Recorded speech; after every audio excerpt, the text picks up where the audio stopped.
आज आप लोगों से ये कहने के लिए आया हूं।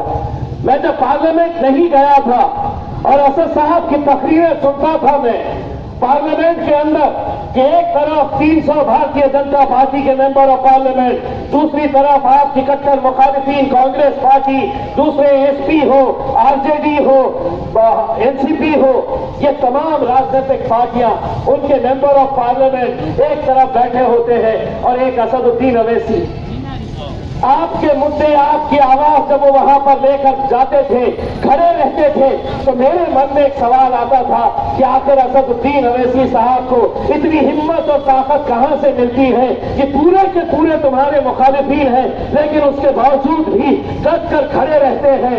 मेरे मन में यह सवाल रहता था, किसी भी मजलिस के हमारे सिपाहियों को हम आपको हिसाब देने की जरूरत नहीं है। असद साहब, ये जो काम आप गिरा रहे हैं, उससे सबसे बड़ा काम अगर कोई आपने किया है तो वो काम ये है कि आपने एक आम इंसान को लीडर कैसे बना जाता है ये सिखाया है। आपने आम मजलिसी को बोलना सिखाया है, आपने मजलिसी को लड़ना सिखाया है। तो पूरा हिंदुस्तान के जितने भी मजलिस को चाहने वाले लोग हैं वो हैदराबाद की गली गली के अंदर देखने को मिल रहे हैं। इस स्टेज के ऊपर अगर देखें तो बिहार है, मध्य प्रदेश है, महाराष्ट्र है। ये क्यों आ रहे हैं इतनी तादाद के अंदर?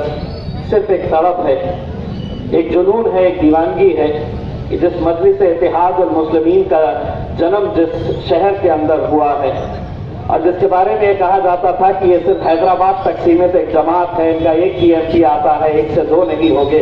अल्हम्दुलिल्लाह आपकी दुआओं से अब असदुद्दीन अवैसी साहब अकेले नहीं, मैं भी जाकर बैठा हूं उनकी पार्लियामेंट। ये अल्लाह का करम है और ये यकीन है, उस जीत ने एक यकीन पैदा किया कि अगर हम लड़ेंगे तो पूरी ताकत के साथ अपनी क़यादत पूरे मुल्क के अंदर हम पहुंचा सकते हैं। किसी ने सोचा नहीं था कि बिहार के अंदर भी कभी हमारे एमएलए जीत के आ सकते हैं। किसी ने सोचा नहीं था कि महाराष्ट्र के अंदर भी एक एमपी चुनकर आ सकता है, जो एमएलए चुनकर आ सकते हैं।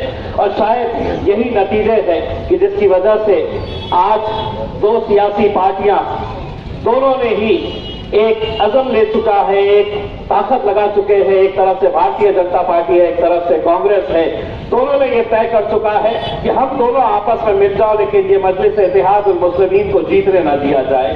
क्योंकि कहीं ना कहीं उन्हें मालूम है कि अगर एक member of parliament barrister Asaduddin Owaisi पूरे पार्लियामेंट को हिला सकता है, तो यहाँ के 9 एमएलए कैसे विधानसभा के अंदर अपनी ताकत दिखाकर अपने जलवे नहीं मना सकते हैं, ये अच्छी तरह से जानते हैं।